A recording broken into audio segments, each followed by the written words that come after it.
తల తాకట్టు పెట్టైనా రానున్న 3.5 ఏళ్లలో పేదలకు 20 లక్షల ఇందిరమ్మ ఇళ్లను ఇస్తామని, ఆ తర్వాతే అసెంబ్లీ ఎన్నికల్లో మీ గుమ్మం వద్దకు వచ్చి ఓట్లు అడుగుతామని రెవెన్యూ గృహ నిర్మాణ శాఖ మంత్రి పొంగులేటి శ్రీనివాసరెడ్డి అన్నారు. నల్గొండ జిల్లా నగరికల్లో నియోజకవర్గంలోని ఇందిరమ్మ ఇళ్ల లబ్ధిదారులకు మంజూరు ఉత్తర్వులు పంపిణీ చేసే సభలో మాట్లాడారు.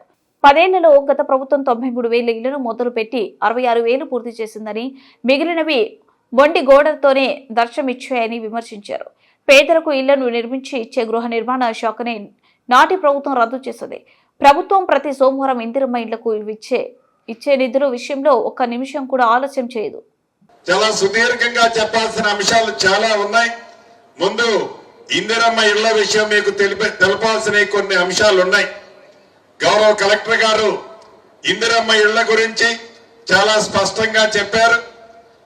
సాధించుకున్న తెలంగాణలో ఆనాటి ప్రభుత్వం 10 సంవత్సరాలలో పేదవాడి కళని కలలాగానే చూపించింది. ఎప్పుడు ఎన్నికలు వచ్చినా, అది నిజమైన ఎన్నికలు కానీ బై ఎలక్షన్స్ కానీ, ఎన్నికలు వచ్చినప్పుడు బొమ్మలు చూపించేది, టీవీల్లో యాడ్స్ ఇచ్చేది, పేపర్లో పెంట్ లైన్లో ప్రింట్ పేజీలో అద్భుతమైన బొమ్మలు చూపించి మీరు ఓట్లేసినట్లయితే ఈ ఎన్నికల తర్వాత సింగిల్ బెడ్రూమ్ కాదు డబల్ బెడ్రూమ్ ఇల్లు ఇస్తానని మాయమాటలు చెప్పేది. కానీ 10 సంవత్సరాలలో ఆ ప్రభుత్వం మొదలు పెట్టిందే 93,000, పూర్తి చేసింది 66,000, మిగిలిన 30,000 చిల్లరు మండుగోడలతోనే దర్శనమిచ్చాయి.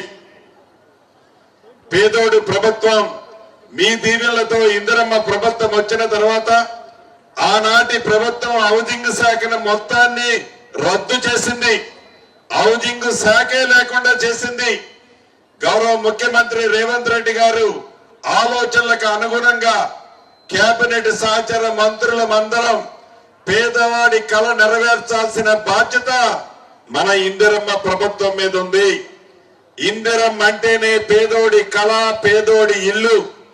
అటువంటి ఇందిరమ్మ ప్రభుత్వంలో ఇల్లు ఇచ్చే ప్రణాళిక మన ప్రభుత్వం పెద్ద ఎత్తున చేపట్టాలి అని తలంచి మొదటి విడత రాష్ట్ర వ్యాప్తంగా 4.5 లక్షల ఇల్లు ఇచ్చే దానికి శ్రీకారం చుట్టి ప్రతి నియోజకవర్గానికి తక్కువలో తక్కువ 3,500 ఇళ్లు ఇస్తూ ఇది నిరంతరము ఇచ్చే కార్యక్రమం. ఒక్కసారి 3,500 ఇచ్చి చేతులు దులుపుకునే ప్రభుత్వం కాదు. దయచేసి నా ఆడబిడ్డలు గుర్తించాలి. ఇందాక సత్యాన్న చెప్పారు, ఏ నియోజకవర్గానికి పోయినా 3,500 ఇళ్లు సరిపోవన్నా మాకు కనీసం ఇంకొక 1,000-1,500 ఇయ్యండి అని అడుగుతున్న మాట నిజం. అది అవసరం కూడా ఉంది. ఆనాటి 10 సంవత్సరాల ఒత్తిడి ఈనాడు ప్రజాప్రతినిధుల మీద ఉన్నమాట వాస్తవం. కానీ ఈ ప్రభుత్వం 4.5 లక్షల ఇళ్లు కట్టడం అంటే 22,500 కోట్ల రూపాయలు అవసరం. ధనిక తెలంగాణ రాష్ట్రం 8,19,000 కోట్లు ఆనాటి ప్రభుత్వం అప్పు చేసిపోతే ప్రతి నెల అప్పు మెత్తి కలిపి 6,500 కోట్లు బ్యాంకులకి కడుతూ పేదవాడి చిరకాల కోరిక, చిన్న కోరిక, వాళ్ళ కళ ఇందిరమ్మ ఇల్లు ఇచ్చే దాంట్లో భాగంగా మొదటి విడత 4,50,000 ఇల్లు ఇస్తూ ప్రతి నియోజకవర్గానికి 3,500 ఇచ్చాం.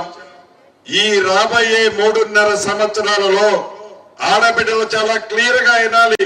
ఇక్కడికి వచ్చిన ఆడబిడ్డలు వినాలి, రాష్ట్ర వ్యాప్తంగా టీవీల ముందున్న ఆడబిడ్డలు కూడా వినాలి.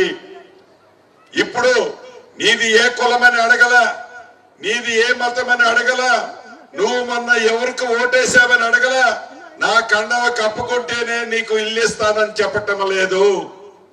పేదవాడు అయ్యుంటే చాలు, పేదవాడు అయ్యుంటే చాలు, పేదవాడికి ఇందిరమ్మల్ని ఇవ్వాలి అని దృఢ సంకల్పంతో మొదటి విడత ఇస్తున్నాము. మళ్ళీ 3 సార్లు ఇస్తాము. ఈ రాబోయే 3.5 సంవత్సరాలలో తల తాకట్టు పెట్టైన 20 లక్షల ఇల్లు ఈ రాష్ట్రంలో కట్టిస్తాము. 20 లక్షల ఇల్లు ఇచ్చిన తర్వాతనే మళ్ళీ అసెంబ్లీ ఎన్నికల్లో మీ గుమ్మానికి వచ్చి ఓటు అడుగుతాము. ఇది కాంగ్రెస్ పార్టీ సిద్ధాంతం. ఇది ఇందిరమ్మ ప్రభుత్వం యొక్క పట్టుదల. తల తాకట్టు పెట్టైన పేదవాడి కళ నెరవేర్చే బాధ్యత మీ దీవెళ్లతో ఉన్న ఈ ప్రభుత్వాన్ని కూడా మనస్ఫూర్తిగా చెప్తున్నాను. 4 విడతల్లో 5 లక్షల రూపాయలు ఇస్తున్నాం. పునాదులు కడితే 1 లక్ష, స్లాబ్ లెవెల్ కడితే 1 లక్ష, స్లాబ్ వేస్తే 2 లక్షలు, గోప్రవేశానికి ముందు 1 లక్ష రూపాయలు, మొత్తం కలిపి 5 లక్షల రూపాయలు ఇచ్చే కార్యక్రమం. తక్కువలో తక్కువ 400 చదరపు అడుగులు కట్టాలి. చిన్న బాత్రూము, చిన్న కిచెన్ ఉండాలి. ఎక్కువలో ఎక్కువ 600 చదరపు అడుగులు లోపే కట్టాలి. ఇవి నిబంధనలు. డైరెక్ట్ గా ఇందాక మిత్రులు చెప్పినట్టు మధ్యవర్తుల ఖాతాలోకి డబ్బు పోదు. ప్రభుత్వం నుంచి డైరెక్ట్ గా బటన్ నొక్కితే మీ ఖాతాలోకి ఆ డబ్బు వస్తది.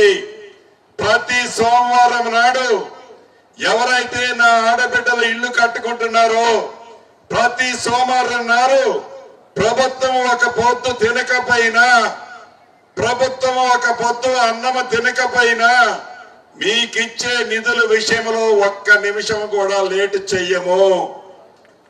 కాబట్టి ధైర్యంగా అప్పు ఉన్నమాట వాస్తవం, అప్పు పుట్టనమాట వాస్తవం. అయినా కూడా మనసుంటే మార్గం ఉంది. పేదోడే ఈ ప్రభుత్వానికి ముఖ్యం కాబట్టి తల తాకట్టు పెట్టైనా ఇల్లు కట్టిస్తామని, ఇల్లు రాని ఆడబిడ్డలు ఎవరు నిరుత్సాహపడాల్సిన అవసరం లేదు. మీరు అర్హులై ఉంటే ఈ ప్రభుత్వంలో తప్పకుండా ఇందిరమ్మ ఇల్లు మీకు వస్తది. అదే రకంగా ఇక్కడున్న కలెక్టర్లకి, మిగిలిన జిల్లా కలెక్టర్లకు కూడా 2 బెడ్రూమ్ లో గతంలో ఏవైతే మొండి గోడలతో దర్శనమిస్తున్నాయో ఈ రాబోయే కొద్ది రోజుల్లో ఆ మొండి గోడలకు దర్శనమిచ్చే ఇల్లు కూడా ఏ పద్ధతిలోనైతే పారదర్శకంగా ఇందిరమ్మ ఇల్లు ఇచ్చామో అదే పద్ధతిలో ఆ కట్టి సగము మిగిలి ఉన్న ఇల్లు మీరు లబ్ధిదారుల్ని ఫైనల్ చేయండి. దానికి బ్యాలెన్స్ అమౌంట్ కూడా ప్రభుత్వ పక్షాన రిలీజ్ చేస్తామని కూడా ఈ వేదిక ద్వారా ఈ నకరకల్లు నియోజకవర్గానికే కాకుండా రాష్ట్ర వ్యాప్తంగా ఉన్న ప్రజలకి ప్రభుత్వ పక్షాన తెలియజేస్తున్నాను. అంతేకాదు భూభారతి ఆనాటి ధరణి గురించి అనేక వేదికలు రాష్ట్ర వ్యాప్తంగా తిరిగాను. మొన్న 20వ తారీఖుతో రాష్ట్ర వ్యాప్తంగా అన్ని రెవెన్యూ గ్రామాలకి ఎంఆర్ఓ స్థాయి అధికారులు వారి బృందము పర్యటించి పేదవాడికి, రైతన్నకు, భూములున్న ఆసాములకి చుట్టములా ఉన్న చట్టం భూభారతి 2025 ద్వారా రాష్ట్ర వ్యాప్తంగా సుమారు 8,60,000 మంది అప్లికేషన్లు పెట్టుకున్నారు. ఇవన్నీ రాబోయే వారం రోజుల లోపే కంప్యూటరైజేషన్ చేసి ఇందుట్లో న్యాయమైన సమస్యలన్నిటినీ ఆనాటి ప్రభుత్వం ఏవైతే ఇందాక మిత్రులు వీరేశం గారు చెప్పినట్టు, వీరేశం గారు చెప్పింది రాష్ట్ర ప్రజలందరికీ అర్థమైందో లేదో నాకు తెలియదు, కానీ నేను ఒక్క ముక్కలో చెప్తా. రైతు బంధు వారి స్వార్థం కోసం